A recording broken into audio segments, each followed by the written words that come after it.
Pour travailler avec des bovins, quand on dit travailler avec des bovins, c'est travailler en sécurité. Il faut les connaître, les bovins, et il faut aussi établir une relation avec eux.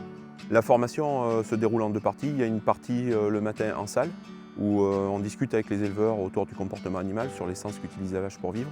Et l'après-midi se déroule en ferme, où on travaille avec des animaux, à l'approche, en faisant des nœuds, en parlant des cordes, pour qu'ils puissent travailler ensuite en sécurité. Lors de cette formation, je vais essayer de parler aux gens de comportement animal et notamment de l'établissement de la relation homme-animal, des périodes de domestication qu'on va préférer à d'autres, des gestes qu'on peut également faire quand on va parler de pratique et surtout du savoir-être avec l'animal. Lors de la pratique, je leur parle du licol buccal. Le licol, c'est passer une corde derrière les oreilles, une corde qui passe dans la bouche, afin de maintenir l'animal, de le contenir, en vue de lui administrer quelque chose par la bouche. La formation, elle est importante dans la mesure où ce n'est pas une formation classique, ce n'est pas une formation descendante où on va plutôt discuter, on va mettre des mots sur les choses qui vous intéressent, sur les choses dont vous vous servez tous les jours, et on va essayer d'adapter votre caractère aux animaux que vous élevez. Il y a bien des trucs qu'on connaissait plus ou moins. Nous, on a notre façon de faire des nœuds. Et des fois, c'est des nœuds qui sont difficiles à défaire ou qui sont longs, alors que là, ici, dans la méthode, on apprend des trucs simples et faciles d'exécution. J'ai amené mon salarié, je voulais qu'il apprenne au niveau sécurité. À partir du moment où il a ses bases pour travailler, ça me tranquillise dans mon esprit.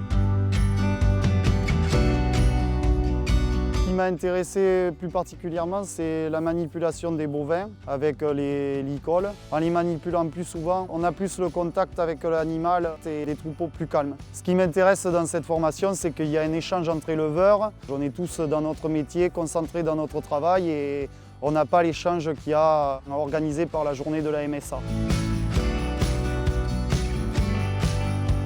Ce qui m'intéressait aujourd'hui, c'est le comportement de l'homme par rapport à l'animal, par rapport à sa manipulation au quotidien dans mon élevage.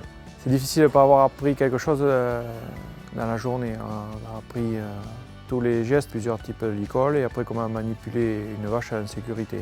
Ça va permettre chez moi d'avoir plus de confiance en moi quand je manipule un animal. Ce qui m'a le plus intéressé, c'est la manipulation des bêtes avec les licoles, car il y a un licol qu'on ne connaissait pas. Et du coup, c'est plus sécurisant et très pratique. Ça nous a permis de nous changer de nos habitudes de travail, de voir d'autres façons de manipuler des animaux par rapport à la sécurité. Il y a une chose qu'on mettra en application, c'est sûr, c'est le licol buccal.